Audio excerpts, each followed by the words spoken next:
Hey guys, if you are new here, then I'll consider that you must subscribe now. So we are going to discuss about the adrenal glands in terms of the arterial supply, venous drainage, lymphatic drainage, and also the nerve supply of the adrenal glands. And finally, we'll look at some of the clinical anatomy also. So firstly, we'll discuss about the blood supply.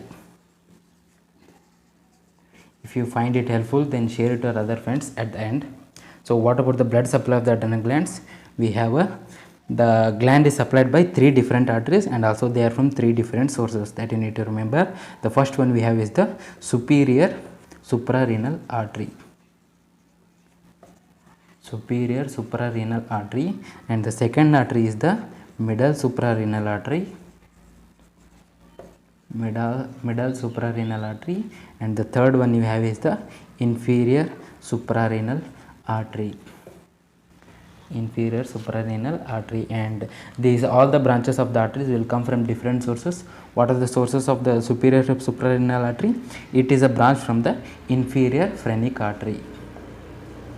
Inferior phrenic artery. Then we have the middle suprarenal artery, and this is the branch of the abdominal aorta. And we have the inferior suprarenal artery, and this is a branch from the renal artery.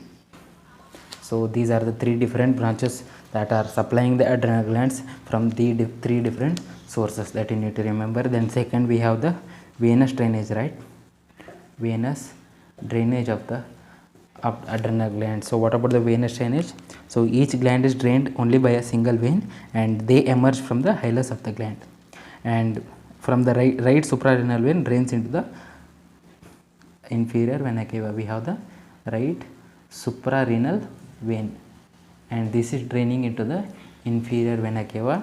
Then we have the left suprarenal vein, and this is draining into the left renal vein. So if it is an important point that you need to know, and sometimes it is also asked in the viva. If you got a dissection topic of the right suprarenal vein or the if you get adrenal glands, then they might ask where does the left suprarenal vein and right suprarenal vein will drain into. You have to remember that the right vein will drain into the inferior vena cava, the left vein will drain into the left renal vein, and each of them have a single vein that are coming from the hilus of the gland. That's about the venous drainage of the adrenal glands. We will also discuss about the lymphatic drainage and nerve supply. So stick to the video till the end. So yeah, we will learn about the lymphatic drainage of the adrenal glands. It is very simple. They will drain into the lateral aortic nodes. They are nothing but as the nodes that are situated lateral to the abdominal aorta. That support the lymphatic drainage of the adrenal glands. Then we have the nerve supply of the adrenal glands. So what about the nerve supply of the adrenal glands? So the nerves are exceedingly numerous, right? So, and they are predominantly myelinated preganglionic sympathetic fibers. Myelinated preganglionic sympathetic fibers, and they are derived from the splanchnic nerves. That you need to remember, they are derived from the splanchnic nerves, and they are widely distributed to the chromaffin cells of the medulla of the adrenal glands, and they are homologous to the postganglionic sympathetic neurons. And what is the activity of the cortex? They are largely controlled by the activity of the cortex is largely controlled by the adrenocorticotropic hormones. And these hormones are secreted by the anterior lobe of the pituitary gland, that you need to remember. So this is about the nerve supply of the adrenal glands. Finally, some clinical correlations that you might want to know. So we know something called as the Addison's disease, right? So I'm just telling you in simple.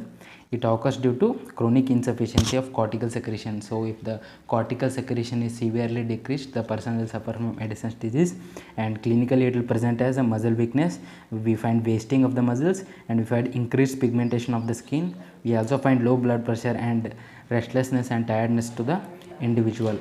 Then the second thing that you need to know is the Cushing syndrome. It is also a very important thing that you need to know. So it occurs due to hypersecretion of the adrenal cortex. Whenever the cortical secretion is severely increased, the person suffers from the Cushing syndrome, and clinically it will present as obesity, and it may involve the face that is called as the moon face. Then we also see hypertension, hirsutism and masculinization in the females, and we see feminization in the males, and we see adrenogenital syndrome in the children. Those are the clinical presentation of the Addison and the Cushing disease. And the third thing we need to know is something called as the pheochromocytoma. Pheochromocytoma. So basically it is a tumor of the adrenal medulla, not the cortex, tumor of the adrenal medulla. And the signs and symptoms of these are produced due to burst of the epinephrine and norepinephrine. So whenever there is increased secretion, sudden secretion into the blood, that will result into the burst of the epinephrine, norepinephrine, and though clinically it will present as paroxysms of hypertension. So suddenly the BP will rise and suddenly it will fall.